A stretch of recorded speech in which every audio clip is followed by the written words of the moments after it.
Bonjour tout le monde, je suis ravie de vous retrouver aujourd'hui sur ma chaîne. Je reprends des interviews qui m'étaient très chères. C'est des interviews de parcours de résilients et de résilientes. Et je suis ravie de reprendre ce projet. Pour me présenter rapidement, je m'appelle Anya Tsai, je suis coach en résilience et thérapeute. J'accompagne les victimes de violences sexuelles à se libérer de leur passé et reprendre le pouvoir sur leur vie.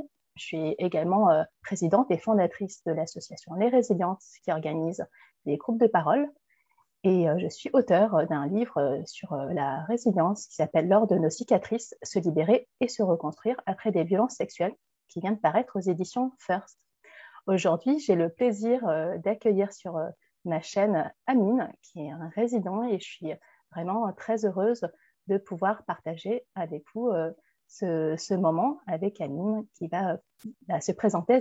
Bonjour Amine. Salut Anya. Est-ce que tu veux bien te présenter pour les personnes qui nous écoutent et nous parler rapidement de ton histoire? Oui, bien sûr. Bonjour à tous, je m'appelle Amine, j'ai 29 ans maintenant. J'exerce le métier de coach sportif.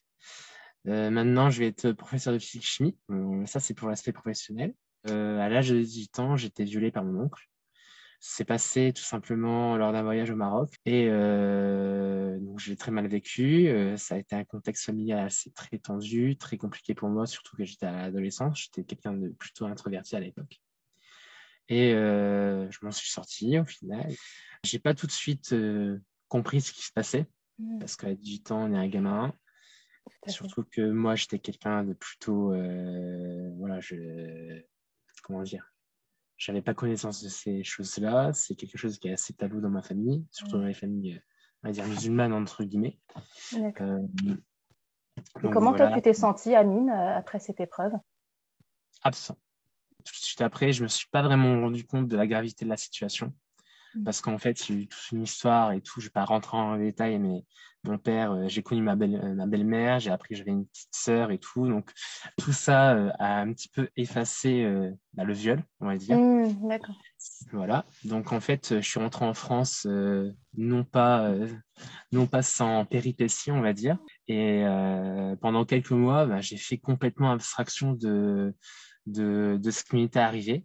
Parce C'est que comme une j'avais. forme de déni un peu, c'est ça? Ouais, Déni ouais, ouais. de cette réalité-là? Ok. Ouais, exactement, exactement. Je suis rentré à la fac comme si de rien n'était. Mes profs ont décelé un potentiel immense en moi. J'étais enfin heureux en fait. Mais il y avait ce côté-là. J'avais comme si dans mon cerveau un côté qui me disait, il y a un petit truc qui traîne et quand ça me venait à l'esprit, on va dire, eh ben ça faisait tout de suite. Ok, t'y penses pas. Tu mets de Ou côté, en fait, c'est Ouais, ça? tu mets de côté, en fait. Ok. Et je pense que mon cerveau a Mm. fait office de protection, on va dire. Je pense pas que c'est de l'amnésie, parce que l'amnésie, j'aurais complètement oublié, mais je pense que j'ai fait abstraction, en fait. Oui, mais c'est ce que tu décris en fait, hein, voilà, le déni, il y a des personnes, ça va être la minimisation des actes, d'autres personnes, c'est la négation. C'est Mm, extrêmement fréquent hein, quand on a vécu des violences sexuelles. Moi-même, mm, hein, ça m'arrivait aussi, hein, j'étais dans une forme de déni, de mm, minimisation, pour me dire, bah voilà, j'essaye de passer à autre chose. Dans ce que mm, tu décris, ben, c'est une façon, bah, comme tu dis, de se protéger de la souffrance et d'une réalité qui est intolérable et qui ne devrait pas exister exactement. en fait. Donc Ouais. c'est un comportement qui est ben, voilà, extrêmement fréquent Mm, quand on a vécu ce type de trauma. Et je vais te demander, Amine, du coup, comme tu étais dans ce déni de cette réalité, est-ce mm. que dans ce cas, que tu as gardé ça pour toi ou est-ce que tu as pu te confier après cette épreuve? Non, j'ai gardé ça pour moi. Pendant Mm. quelques mois, du mois d'août au mois de décembre, j'ai complètement gardé ça pour moi. J'en ai parlé à personne parce que en fait, je me rendais même pas compte. J'avais pas de mots. Même le mot viol, j'avais même pas connaissance de ce mot-là, en fait. Pour moi, c'était un truc. Un truc que je ne savais pas identifier. Oui, tu Donc, savais pas mettre des mots sur ce que tu avais non, vécu, alors bien sûr. non, pas du tout. En fait, le moment où je me suis rendu compte, on va dire, de la gravité de l'acte, c'est au mois de décembre 2010. J'ai vu une pub sur le dépistage du sida. J'ai pris peur de ce qu'on m'avait fait. J'ai pris peur d'avoir le sida, forcément. Et Mm. c'est là que le stress post-traumatique a commencé. Est-ce que tu peux expliquer les répercussions qu'il y avait dans ta vie? Comment ça se manifestait chez toi, le stress post-traumatique? Tout simplement, c'était l'anxiété généralisée, c'était un sentiment d'hypervigilance, d'être aux aguets tout le temps. C'était un sentiment de profonde tristesse, mélangé à de la colère, mélangé à beaucoup de déni aussi au début, parce que j'en ai pas parlé tout de suite à quelqu'un. Surtout que j'ai été très mal suivi dès le début, parce que j'ai la seule personne à qui j'ai osé dire ce qui s'était passé, sachant que, encore une fois, quand je l'ai annoncé à cette personne-là, qui est une infirmière de ma fac, j'avais pas le mot viol. C'est la première personne à qui tu t'es confié? La première personne à qui je me suis confié. Okay. Et cette personne-là n'a pas décelé ça comme étant un viol. Alors que j'avais bien dit les mots oncle, j'avais bien dit qu'il y avait eu un rapport sexuel, et elle n'a pas décelé ça comme un viol. Et elle m'a redirigé sur un centre de dépistage du sida. Je vous rassure, j'ai rien, je suis en bonne santé. C'est la principale des choses. Je pense que mon discours à l'époque était complètement incohérent parce que il faut rajouter ça, j'étais complètement détruit. Il faut savoir un truc, j'étais complètement perdu. Je ne savais pas du tout. Pour moi, c'était ma faute. Pour moi, c'était un truc.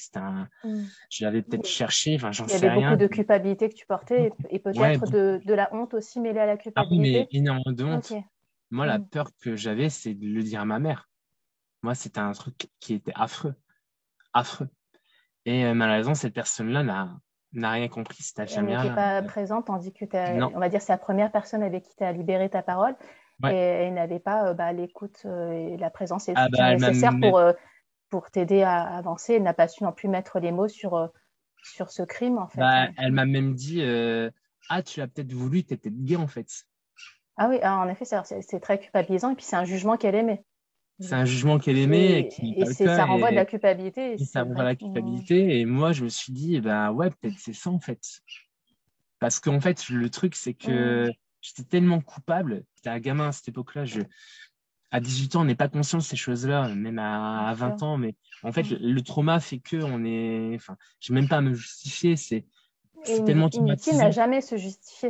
Ouais. Parce que pour moi, ce que je dis souvent, s'il y a une personne qui doit justifier des actes commis, c'est l'agresseur ou le violeur. C'est à lui qu'on doit poser la question, en fait. Pourquoi et pas quand on a subi ce genre d'acte, on n'a pas à se justifier parce qu'on cherche plutôt une écoute, on cherche du soutien, du non-jugement, ce qui est essentiel. Voilà, et d'avoir quelqu'un qui est là pour nous écouter et accueillir la parole. Et c'est vrai que ce que tu décris, ça arrive malheureusement fréquemment qu'on envoie de la culpabilité de source extérieure. Ce que j'appelle de source extérieure, c'est qui ne vient pas de soi, parce que déjà, soi-même, on culpabilise. On a des pensées, pourquoi moi, qu'est-ce que j'ai fait, etc.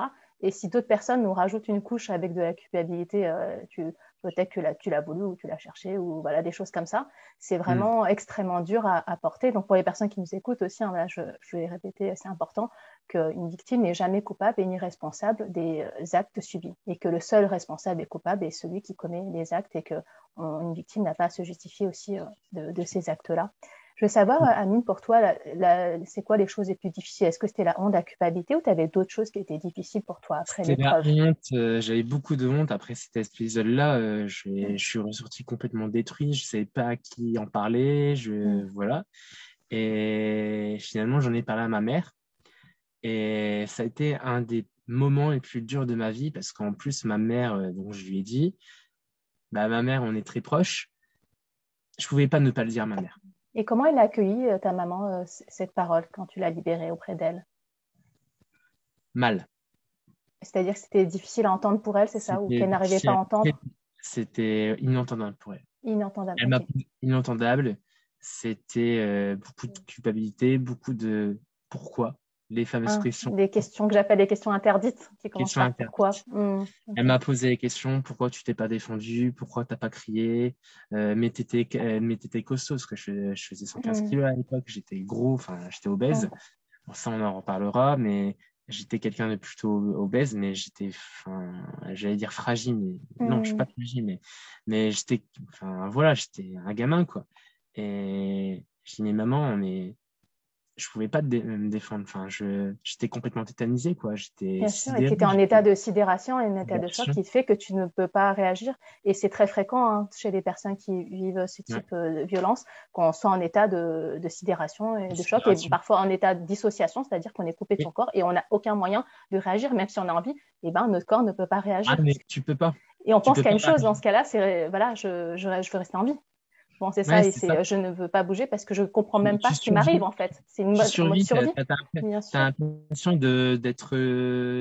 d'être spectateur de ce qui se Mm. passe en ce moment. Tout à fait. C'était un position Voilà. d'observateur et spectateur et Ouais. tu n'es pas en capacité de réagir. Beaucoup de personnes ne comprennent pas. Et puis merci de souligner ça parce que les questions, tu vois, quand tu as posé, bah, Mm. pourquoi tu t'es pas défendu, etc. Même à des femmes aussi, on les pose et tu vois, en tant qu'homme, parce qu'on a des injonctions comme ça ou des représentations, bah, un homme, c'est censé savoir se défendre ou c'est fort, etc. Ou Ah ouais. à une femme, on pose aussi ce même genre de questions. Bah, pourquoi tu n'as pas Ouais. crié, tu t'es pas défendu. Et en fait, c'est pas une question de genre. En fait, ces questions-là, ça revient tout le temps, quel que soit le sexe de la personne. Et c'est qu'on n'est pas du tout en capacité Mm. de se défendre ou de se débattre. Et quand on est en mode, comme tu dis, ben, survie et qu'on est complètement déconnecté, quoi. Et on On est est un robot. anesthésié. Oui, On est un robot. bien sûr. On est un robot. Et Mm. donc, ouais, finalement, j'ai fini par le dire à ma mère. Donc, elle m'a posé ces questions-là. Et sa réaction a été très simple, c'est t'en parles à personne. Ah, donc elle t'a demandé de t'enfermer dans le silence. Ok, Silence. Ce que j'ai fait. d'accord. T'as pas pu continuer à libérer ta J'en ai parole. Tu pas l'as. parlé à beaucoup de monde. J'en ai Mm. parlé, mais j'en ai pas parlé à beaucoup de monde. Elle m'a dit, tu ne dis rien, ni à ta grand-mère, dont je suis très proche, D'accord. ni à ta tante Chouchou. Chouchou, c'est ma tante Fatima, mais je l'appelle Chouchou. Euh, à personne. Et surtout pas mon père. D'accord. Et comment tu t'es sentie quand elle t'a dit ça? Tu te Très rappelles mal. mm. Je me suis dit, bon, peut-être qu'elle a raison. Peut-être que peut-être que c'est à cause de moi, en fait. Donc ça t'a Peut-être rajouté de que la culpabilité en m'a plus. rajouté la D'accord. culpabilité. Mm. Et en plus, ce que m'avait dit l'infirmière, ben, c'est là que j'ai commencé à me poser des questions sur mon orientation sexuelle. Alors Mm. que j'ai toujours aimé les filles. J'étais amoureux d'une fille qui s'appelle Marion depuis très longtemps. J'ai même pas justifié encore une fois, mais enfin, j'ai une maturité sexuelle normale, comme tous les mecs de mon âge. Mm. Et enfin voilà, j'ai toujours aimé les filles. Mais le truc, c'est que, en fait, c'est tellement puissant, c'est tellement intrusif ce qui se Mm. passe, c'est tellement traumatisant qu'on en vient à se demander, t'as peut-être que, Ça fait peut-être des questionnements même sur ton identité, en fait, du coup. mon identité. Je me suis C'est ce beaucoup, genre de questions et on ne sait plus qui on est. Ça, je tu me- demandes, en fait, tu sais quelle plus est qui mon tu identité, es, moi, qui je suis.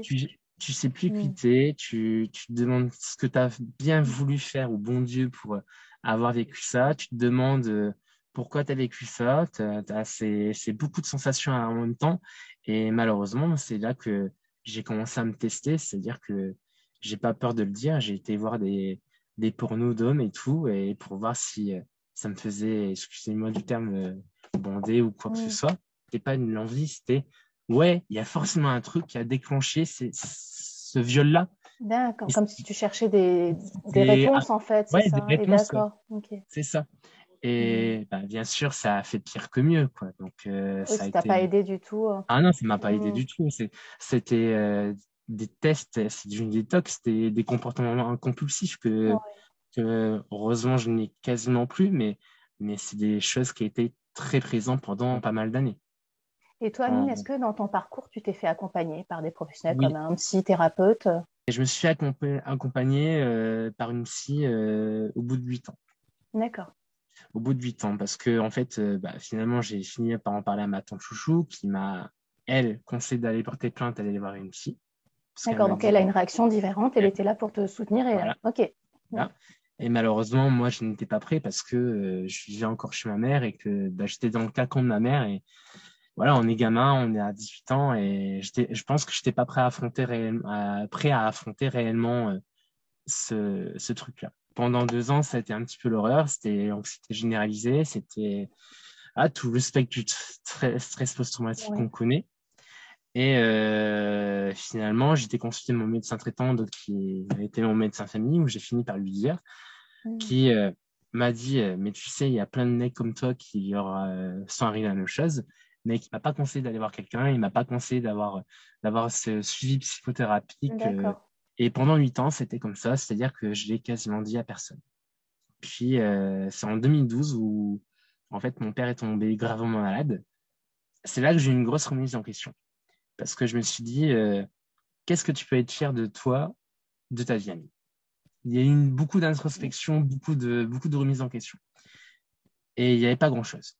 En fait, je me suis dit deux choses. Je me suis dit, bon, soit tu continues à te faire bouffer comme ça et tu as droit au mur, ou soit tu changes radicalement de vie. Mais par contre, si tu changes de vie, tu fais en sorte de oublier cet événement-là de ta vie. Parce que je ne D'accord. savais pas comment faire. Le moyen thérapeutique que j'ai trouvé à l'époque pour aller mieux, c'est le sport. En fait, Mm. je voulais apprendre à me connaître, je voulais apprendre à me prouver que je pouvais faire des Mm. choses bien. Qu'est-ce que ça représentait pour toi le sport dans ton parcours de résilience? Ça a été tout. Ça m'a apporté énormément de choses que si j'en parle, j'en ai pour 2 heures. Ça m'a C'était une apporté. thérapie en soi déjà pour toi, c'est ça? Ah ouais, ouais, Ouais. c'était une remise en confiance sur moi. Ça a été me prouver que j'étais capable d'être courageux. Ça m'a Mm. prouvé des valeurs que j'avais déjà en moi, mais que je n'en avais pas encore conscience, on va dire. La Mm. persévérance, la Mm. détermination, la motivation. Et puis, en fait, mais ça, c'est inhérent au mec. C'est pour ça que c'est important Mm. d'en parler. En fait, quand vous faites violer par un mec, vous avez l'impression de vous faire enlever votre identité. Et en fait, moi, le sport, ça m'a permis de me dire, bah, tu vois, Amine, t'es un gars, t'es D'accord. un vrai mec. C'est comme si ça t'avait enlevé ton identité en tant qu'homme et que grâce au sport, tu peux redevenir un homme, si j'ai bien compris, c'est Exactement, ça? c'est ça. C'est ça. D'accord. Donc ouais, c'est puissant. Ok. Ouais, je te cache pas que la première fois que j'ai couru, j'ai fini à quatre pattes. Hein, C'était la course à pied, c'est ça, le sport? la course à pied au C'est la début. course à Ouais, pied, non? Ok. ouais. Et en fait, je pensais à rien. Et c'est Ça ça qui me faisait le faisait vide, vivre. c'est ça, dans ta tête Je quand tu faisais courais? vide. Ok. Et je me mettais volontairement dans le mal. En fait, je pensais qu'à la douleur. Et donc, Hmm. forcément, ben, tout s'en allait. Et Ah, ok. après, Il n'y avait plus de souffrance, il n'y avait plus il rien, n'y avait c'est plus de ça, tu veux dire? souffrance, il n'y avait plus rien. D'accord. Et avec la dose d'endorphine derrière, ben, je me sentais bien. Comme si Hmm. je me libérais d'une chose. Et oui, j'ai crié. Quand je courais, je criais à la mort. Je pouvais hurler. Voilà, c'était un comportement Hmm. complètement schizophrène, limite. Mais mon meilleur ami, Michael, il m'a pas reconnu, quoi. Il m'a Ça pas te poussait reconnu. peut-être au-delà de tes limites, c'est-à-dire Ah tu ouais, vas mais bien au-delà de la sûr. souffrance, au-delà de la douleur Ouais, bien sûr. physique, Bien sûr. etc. Et je me dépasse et je surmonte tout ça. Et Exactement. c'est une façon pour toi, enfin, symboliquement, c'est fort, ça permet Exactement. de surmonter aussi ta douleur intérieure, Ouais. peut-être. C'est ça. Et surtout que j'étais pas sportif du tout. Je faisais 115 kilos. Donc, je suis perdu 45 kilos en un an. Waouh, Et, 45 kilos en un an, grâce au sport, c'est ça. Et ouais, ouais. Et rééquilibrage bravo, alimentaire. franchement, respect parce que Merci. attends, c'est quand même 4 kilos par mois, quoi. Enfin, c'est Ouais, énorme avec le ouais, c'est sport. énorme. Donc déjà, même on va dire pour ta santé, c'était quand même bénéfique aussi le Ouais, sport, bah tu ouais. vois. C'est un peu comme une mue, non, j'ai l'impression. Comme Ah, s'il y a une mais nouvelle c'est peau carrément ça. qui... Je me suis C'est une mue, transformé. c'est une Je me transformation. suis transformé. Et Physiquement et aussi physiquement et mentalement, ouais. c'est ce que j'allais dire. Waouh, C'est ouais. ce que j'allais dire. Et c'est surtout mentalement que je me suis transformé. Mes meilleures amies, elles m'ont pas reconnu, quoi. Elles m'ont dit, mais C'était métamorphosé, on ne pouvait plus te ah, reconnaître, mais c'est ça. c'est une Bah, métamorphose. déjà Ma 45 mère, kilos en moins, c'est sûr qu'on ne ah ouais, connaît c'est pas ça, forcément c'est les ça. gens. Tu as dû Ah ouais, mais changer c'est ta ça. garde-robe, tu as du tout. Ah ouais, mais j'ai dû C'est une nouvelle carrément vie changer. alors. Moi, Waouh. mes motivations, en fait, j'avais déjà un plan prédéfini dans la tête. Dans un D'accord. an, tu perds 45 kilos, ensuite, tu t'inscris dans une salle de sport, tu te muscles et tu te fais beau gosse et tu vas chercher des filles, quoi. Moi, pour moi, Mm. mon idée, c'était vraiment ça. C'était vraiment cette idée-là, cet objectif-là de me dire, ben, grâce à ça, je vais me pouvoir libérer et me prouver que derrière, je peux arriver à mes fins et que je peux être heureux tout simplement. D'accord. C'est pour prouver à toi-même que tu peux être heureux, que tu le mérites et que tu peux y arriver en fait. Exactement. Ok. Exactement. Mm. Et ça a été comme ça et je me suis inscrit dans une salle de sport et tout. J'ai découvert le fitness. J'ai commencé les cours co. La muscu au début, j'ai commencé, ça me plaisait pas trop parce qu'il manquait cet aspect dépassement de soi qui n'était pas là. C'est ça qui Et est c'est là important que j'ai pour toi connu, aussi. Ok. ouais, c'est là que j'ai connu une fille qui a changé ma vie, qui s'appelle Audrey Pinois, qui est coach. Mm. Et donc, cette coach-là m'a changé ma vie. En fait, j'ai trouvé une raison de vivre, en fait. En fait, à cette époque-là, j'étais complètement perdu. J'étais tellement mal que, en fait, j'ai trouvé une raison de dépasser un objectif à atteindre, on va dire. D'accord, oui, parce que tu avais Donc, décroché tes études parce que tu n'étais pas en ouais, capacité de suivre j'étais pas en avec capacité de le suivre. trauma. Et le sport, ça t'a donné bah, cette raison de vivre. Exactement. Comme tu dis, ça t'a donné un but. Un but, un Ok. but. Et par la suite, je me suis, au fil des progrès et tout, au fil des années, j'ai commencé à me dire, pourquoi pas coach? Il y a beaucoup de monde qui m'ont essayé de me dissuader de faire ça. Parce que pour eux, ça n'était pas un métier, ça n'était pas un métier, on va dire, lambda, on va dire. Je les ai pas écoutés. Je dis sincèrement, j'en ai chié. Mais j'y suis arrivé. Et en 2016, je me suis inscrit dans une formation BPGS, donc un brevet d'État. Et en 2 ans, j'ai réussi à être coach. Waouh, bravo. Ouais, C'est un bel accomplissement. Et d'être allé ouais, au bout et de pouvoir d'en faire un exactement. métier. Et donc, du coup, j'ai continué. Moi, dans ma tête, je me dis, c'est bon, je suis coach, je vais pouvoir y arriver et tout. Entre-temps, j'ai rencontré pas mal de personnes. Sébastien, je cite Xavier aussi, à qui j'ai partagé mon histoire. J'ai commencé de plus en plus à en parler, à libérer ma parole. Mm. Par exemple, Mickaël, qui est mon meilleur ami, j'ai mis 7 ans à lui dire. Mm. Et comment ça a été accueilli, cette parole, auprès de tes amis? Par contre, ça a été accueilli très bien. D'accord. Ils étaient là De la pour bonne manière. t'écouter de la façon dont tu l'attendais, c'est ça? Mickaël, quand je lui ai dit, je vais citer Mickaël parce que c'est celui à qui je pense en premier. Je me rappelle, on était dans une chicha, on buvait un verre. J'avais besoin d'en parler. J'avais besoin Mm. d'en parler, j'avais besoin de le textualiser, même si à l'époque, j'étais encore dans le déni et que pour moi, ça me semblait un petit peu lointain.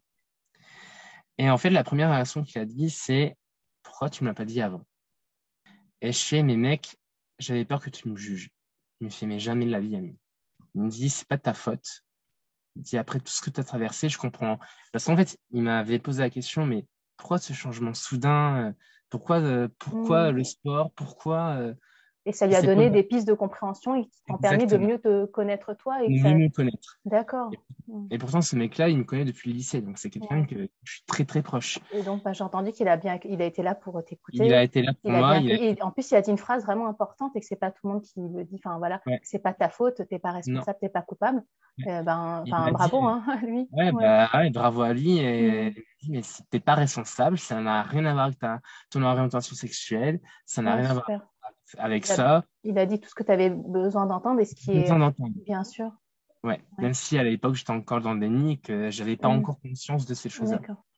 Et par la suite, donc je suis devenu coach, j'ai passé voilà mes diplômes et tout, je les ai Mm. eus. Et malheureusement en 2019, en fait, c'est parti d'un truc à la con. Ma mère s'est mariée en fait, elle s'est remariée. Je n'étais pas au courant, Mm. sans me le dire, elle me l'a dit une semaine avant. À côté de ça, j'étais embauché dans une salle de fitness et en fait, ça s'est un peu mal passé parce qu'en fait, je me suis confronté à un mec qui m'a fait des misères, on va dire. On parle de harcèlement moral au Mm. travail D'accord. et qui a dit des mots qui ont résonné en moi. Par exemple, que j'étais une tafiole, que j'étais un faible, que j'étais un fragile. Quand t'es différent, ça dérange. Oui. Et ce mec-là il a trouvé quelqu'un à qui embêter et C'est c'est tombé quelqu'un sur qui s'est toi. tombé sur Mm. moi. Et Ok. il m'a insulté, il m'a dit que j'étais la honte des coachs, que j'étais un fragile, que j'étais une tafiole, un PD, Donc, c'était beaucoup de dénigrement et de. Ok. dénigrement, et Mm. je ne suis pas. Et forcément, avec le stress de ça et le stress Du ramené à trauma, ma mère, on va dire. Oui, le bien sûr. trauma, tout s'est mélangé. Mm. Il a fallu d'un élément déclencheur pour que tout revienne. En fait. Ça a réveillé tout simplement le trauma, quoi. Et c'est durant l'été 2019 que je me suis dit, Amine, tu peux plus continuer comme ça. C'est encore là. C'est Mm. revenu 1000 fois pire. Il faut que tu ailles voir quelqu'un. Et là, du coup, tu t'es fait accompagner, c'est ça, par un Pas une, thérapeute? pas une psychologue. J'ai beaucoup pleuré au début, Mm. de extérioriser, on va dire, Mm. ma douleur, ma tristesse. D'accord. D'avoir la démarche d'aller voir quelqu'un, c'est quelque chose qui est très compliqué. C'est quelque Oui. chose qui demande beaucoup de courage, Beaucoup de force, de courage, force bien aussi, sûr, bien sûr. beaucoup de force. Et c'est quelque chose que, malgré tout, avec le rôle que j'ai aujourd'hui, parce qu'en général, les mecs passent beaucoup de temps sans rien dire. Tu veux dire que les hommes, ils intériorisent plus, c'est ça? Ils Ouais, se sentent ouais, peut-être moins permis d'exprimer leur exactement. ressenti sur ce sujet-là. Mm. Et moi, je l'ai fait au bout de 8 ans. Ça a Mm. été très dur, mais je l'ai fait. Et qu'est-ce que ça t'a apporté, l'accompagnement chez la psychologue? Est-ce que tu peux me le dire rapidement? Ce que ça t'a La apporté première, dans ton parcours? La première des choses qui m'a fait office de révélateur avec elle, c'est d'en parler. D'accord. Pouvoir libérer ta parole avec une Libérer professionnelle. ma parole et c'est d'aller le dire à mon père. Je l'ai dit à mon père qui a accueilli ma parole tout de suite, même si ça faisait des années que je lui avais pas parlé. Et la première réaction qu'il a eue, c'est il faut que tu ailles porter plainte à Mine. D'accord. Lui t'a encouragé à porter plainte. Il m'a En tout cas, il a accueilli ta parole et il t'a encouragé à il m'a faire des appuyé pas. démarches. Ouais. J'ai pas été porter plainte tout de suite parce que je pense que j'étais pas prêt.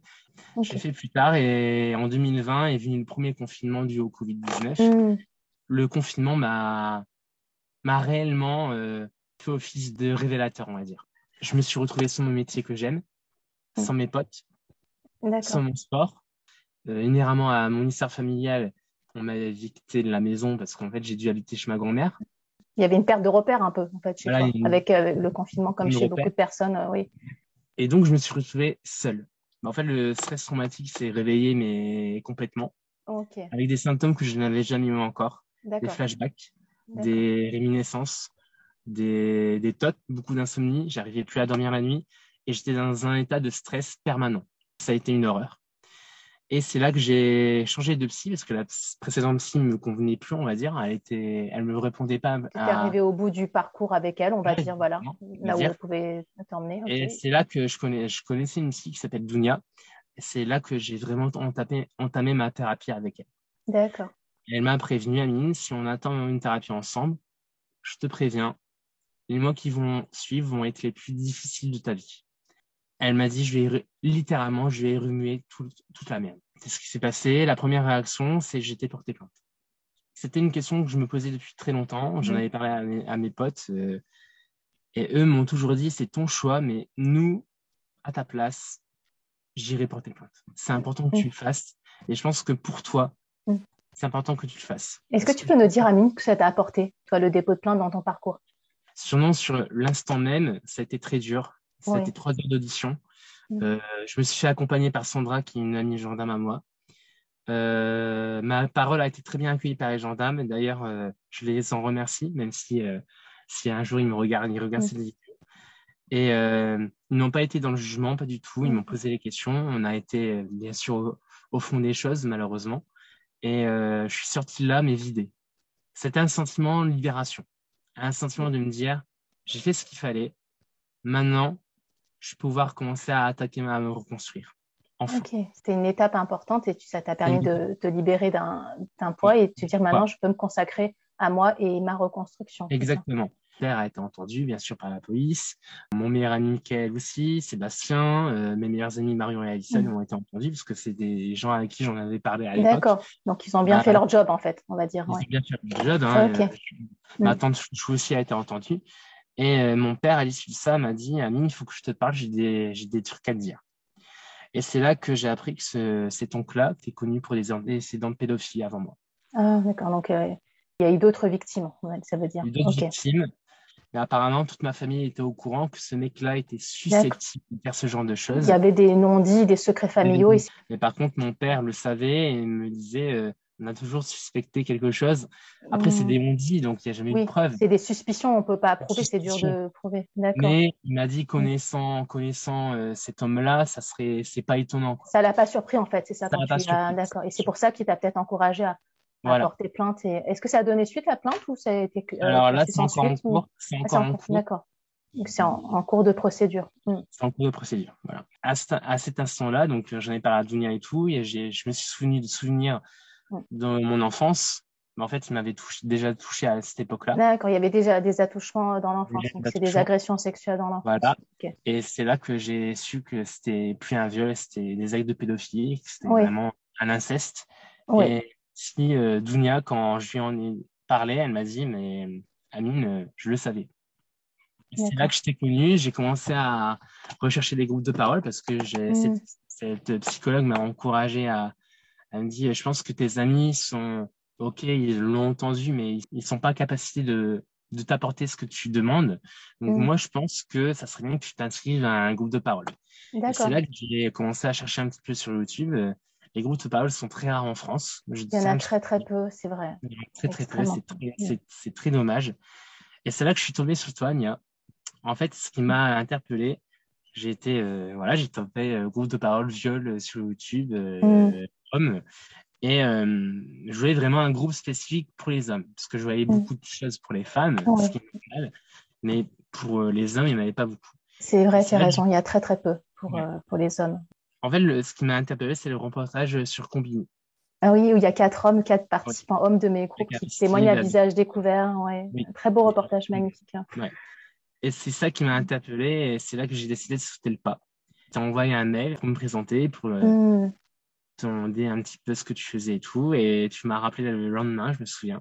C'était en novembre ou décembre Tu as une 2020. bonne mémoire des dates. Ouais, ouais, ouais. Ah oui, oui, Bizarre. oui. Et après, c'est parti, tu as participé à mes groupes de Et parole après, je vais que partir je à faisais Théo. en visio, moi, pas au sein de l'asso, mais que moi, Ouais, j'anime en tant que coach et thérapeute. Est-ce que tu peux me dire, ouais. Amine, ce que ces groupes de parole, hein, que j'appelle cercle de parole, moi, donc Mhm. c'est des cercles de parole mixtes, hein, que je fais dans ce cas, Mhm. voilà. Mhm. Qu'est-ce qu'ils t'ont apporté dans ton parcours de résilience? Ils m'ont apporté la libération, Mm. la libération de la parole. Ça m'a apporté le fait de me sentir moins seul. D'accord, De me c'est dire que tout ça ça. n'arrive pas qu'à toi, parce que moi, Ouais. je me sentais vraiment très seul. C'est là que j'ai commencé à discuter avec ce que c'est un groupe mixte, hein, hommes Oui, et c'est un femmes, groupe mixte hommes et femmes. les Voilà, femmes, c'est vrai que tu as pu sympathiser avec d'autres disaient, participants et et participants, c'est ça, et échanger voilà, avec eux. tu nous encourages à parler avec bienveillance, avec non-jugement et tout. Et c'est là que j'ai connu un mec qui s'appelle Philippe. Donc, Philippe, si tu me regardes. Et On dit bonjour à en fait, Philippe le s'il fait nous de, regarde. exactement. Et c'est là que le fait de partager, le fait voilà, ça a beaucoup fait avancer mon parcours. Oui. Tu dis, ben, merde, en fait, t'es pas seul au Mm. monde. T'es pas le seul à avoir pensé ça. T'es pas le seul à être coupable. T'es pas le seul à se sentir Ouais. coupable, Donc ça te dépressif. Enfin, rassure en même temps, c'est ça, tu dis je suis pas ça seule et m'a ça me rassuré. rassure de ne pas être le seul et qu'on soit Ouais, plusieurs exactement. à vivre des choses en fait similaires avec des. Ça Voilà. m'a donné la force de plus en plus libérer ma parole, comme je le Ouais. fais aujourd'hui. Bah, Et franchement, c'est, il y a de quoi être fier. Ouais. ouais, Merci, merci. merci pour ta confiance, Gentil. vraiment, j'en suis Merci. honorée. Merci. Et c'est là que j'ai commencé à le dire à mes proches, à ma Mm. grand-mère, qui, elle, l'a compris tout de suite, m'a dit, j'espère que tu es suivi psychologiquement, il faut que tu ailles porter plainte. Elle a eu les Ok, bonnes réactions. Du haut de ok. ses 85 ans, je tiens à le Mm. souligner, c'est comme ma mère, c'est quelqu'un qui Ouais. compte énormément à mes yeux. Et c'est là que j'ai commencé à en parler à ma famille, du côté de ma mère, donc mes oncles, mes tantes, qui ont Mm. été assez choqués, qui ont des réactions plus ou moins bienveillantes, on Mm. va dire. Ça dépend de la personne, on va dire. Et Il y en a pour qui personne, et l'accueillent ça plus ou dépend. moins Voilà. avec bienveillance, d'accord. Et ma mère n'a plus le contrôle sur ça. Et ma mère, bon, c'est encore assez tendu nos relations, mais elle a compris que il fallait que j'en parle et que Oui, ça pouvait plus rester elle a secret. compris que c'était important pour toi dans ton parcours à toi de reconstruction. D'ailleurs, je vais demander à Annie, est-ce que Oui. tu peux me dire des apprentissages que tu as fait dans ton parcours de résilience, c'est-à-dire quelles leçons de vie tu as tirées voilà, de cette épreuve? Ce que la vie m'a surtout appris, c'est d'être courageux. Peu importe les épreuves Mm. qu'on nous met sur notre chemin, il y a toujours un mal pour un bien. Aussi pire que l'épreuve puisse paraître, c'est toujours, il faut toujours avoir la force de se relever. Et Mm. c'est pas impossible. Il faut du temps. Ça demande beaucoup de courage, beaucoup de détermination, parfois même un suivi. Il faut pas avoir Mm. honte de ça. Il faut pas avoir honte de se faire aider. Mm. Il faut pas avoir honte de reconnaître que ben, s'en sortir tout seul, c'est compliqué parce que parfois, c'est pas possible. Mm. C'est tellement un traumatisme intense et vaste que ça demande parfois une prise en charge médicale. Comme Mm. moi, j'ai pas de honte à le dire. Je suis encore sur antidépresseur. Je suis encore suivi. Et là, je vais démarrer le MDR. La première étape, c'est d'en parler, de reconnaître qu'on Mm. est victime et surtout de se décharger de toute culpabilité. Et c'est Mm. là qu'on peut commencer le travail de deuil. Bien C'est sûr, vraiment un travail de c'est un deuil. processus de deuil, C'est un tout à fait. processus. Moi, je suis passé par la colère. Il y a encore quelques temps, je pouvais taper surtout n'importe quoi. Je tapais dans ma voiture, je tapais Mais dans... elle est légitime, cette colère, en fait, Elle est qu'on a légitime. vécue. Elle est légitime. Et c'est légitime d'être en colère par rapport aux événements, par rapport aux répercussions que ça a dans notre vie, par rapport à la personne qui nous a fait du mal. C'est tout à fait légitime, bien sûr. Et en tant qu'homme, on est encore plus exposé à cette colère-là parce qu'on est atteint à ce qui nous fait de nous un homme, quoi. On ne sait plus Mmh, qui on est. fait. Et plus ça sort, mieux c'est. Il faut que ça Ouais. sorte. Il faut accepter, il faut accepter ses émotions. Il faut accepter d'être triste. Quand on est triste, on est triste. Quand on est en colère, on est en colère. Il faut accepter cet état de fait qui est normal, qui est inhérent à un parcours de deuil qui est normal. Tout à fait. Il, il faut l'accepter. C'est pas parce qu'on est des mecs que on pleure pas, que ça doit pas pleurer, que ça doit pas machin, que ça doit pas ceci. Non. On vit dans une société où malheureusement, où les vrais mecs, comme je les appelle, c'est ceux qui pleurent pas, c'est ceux qui ont des filles à tirer à l'arigot, c'est ceux qui voilà, c'est pas ça être un homme. C'est Oui, pas c'est des ça. représentations qu'on a et c'est Exactement. pas, bien sûr. Exactement.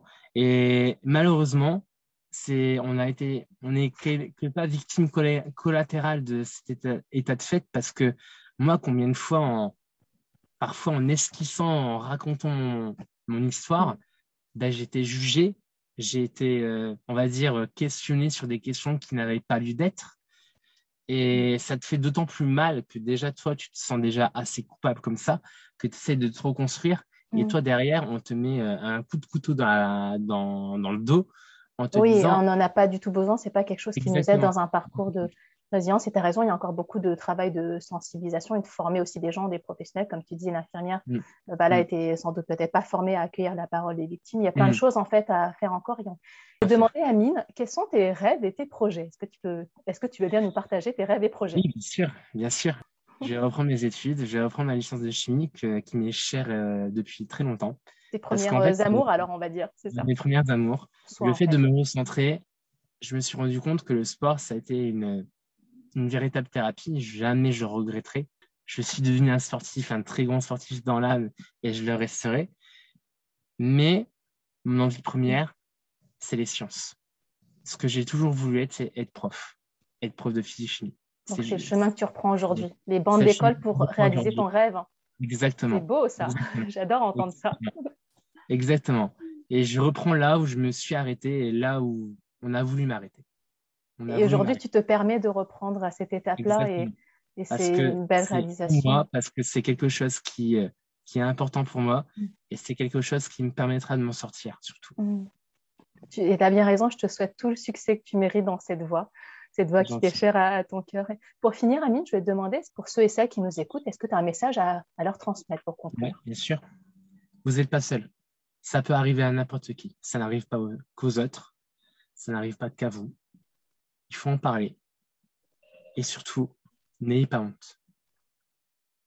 Celui qui doit avoir honte, c'est votre agresseur, personne d'autre. C'est pas vous-même. Vous n'êtes pas coupable ni responsable.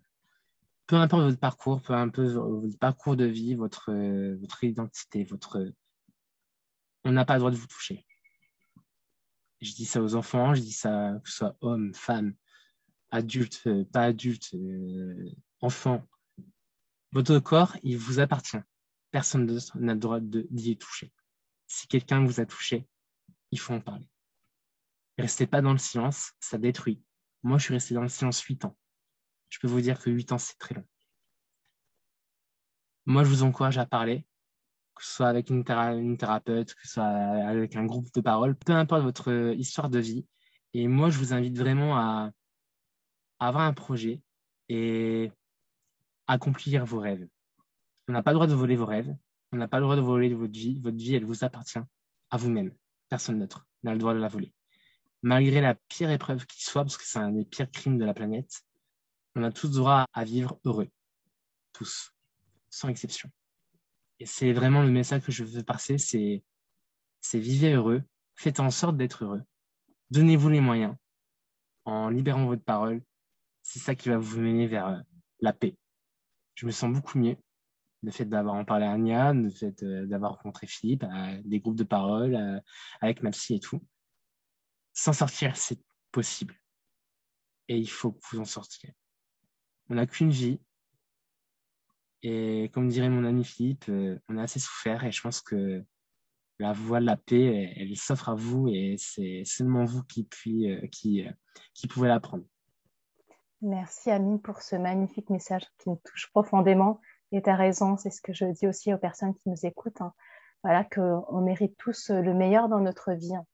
Je vais vous dire aussi que pour moi aussi, hein, mon parcours de résilience a commencé par la libération de la parole et que voilà, on peut vraiment se reconstruire malgré l'épreuve, que c'est possible. C'est pour ça que ça me tient à cœur faire ces interviews de partage d'histoires de vie de résilients et de résilientes. Et que le plus dur est derrière vous, le meilleur est à venir et que chacun de nous mérite de vivre une vie libre et choisie, d'être en paix, comme tu le dis si bien, Amine. Merci de nous avoir suivis pour cette interview.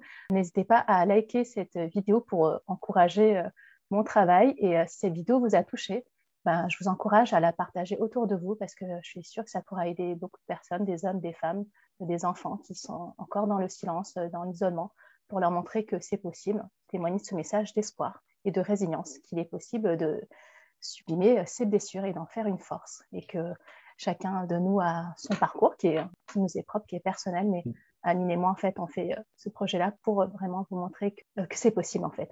Parce qu'on l'a fait, qu'on continue à avancer aussi. Ouais. Et j'étais vraiment très, très touchée, Amine, que tu acceptes de participer à ce projet-là d'interview de parcours de résilients. Et je suis ravie d'avoir la parole aussi d'un homme sur ma chaîne parce que je trouve que c'est une parole qui est nécessaire et qui est très peu montrée, enfin qui est assez invisible. Et, et que mon but, c'est de pouvoir encourager la libération de la parole, pas que des femmes, bien sûr, c'est important, mais aussi des hommes, des enfants, enfin en tout cas de tout le monde. De tout le monde, peu importe le sexe de la personne, c'est au-delà du genre, c'est une question de dignité humaine. En fait, nous, en tant qu'être humain, on mérite le meilleur dans notre vie, chacun de nous. Et je suis ravie de pouvoir proposer ces interviews. Donc, si vous voulez m'encourager pour ce travail, et je continuerai à partager d'autres parcours inspirants pour vous aider dans votre parcours de résilience, alors n'hésitez pas à liker la vidéo, commenter, puis je vous répondrai chacun d'entre vous. Donc, je vous remercie à tous pour m'avoir suivi. Je te remercie franchement, Amine, du fond du cœur. Merci pour ta confiance. De rien. Merci pour ce partage qui est très beau. Il faut le faire. C'est important de le faire. Et tu peux être fière de toi. Je suis ravie d'avoir pu t'accompagner sur ton chemin via mes cercles de parole, mes groupes en visio. Et je te souhaite aussi le meilleur dans ta vie. Je te souhaite vraiment tout le succès que tu mérites par rapport à la reprise de tes études et réaliser ton rêve, en fait, ton rêve d'enfant et d'enseigner. Comme on dirait chez nous, Inch'Allah, comme on dit chez nous, Inch'Allah. On va terminer alors par ces belles paroles. Merci Amine pour tout. Merci. De rien. Et je vous dis à très vite pour une prochaine vidéo. Je vous embrasse fort. Prenez bien soin de vous et je vous dis à très bientôt. Au revoir.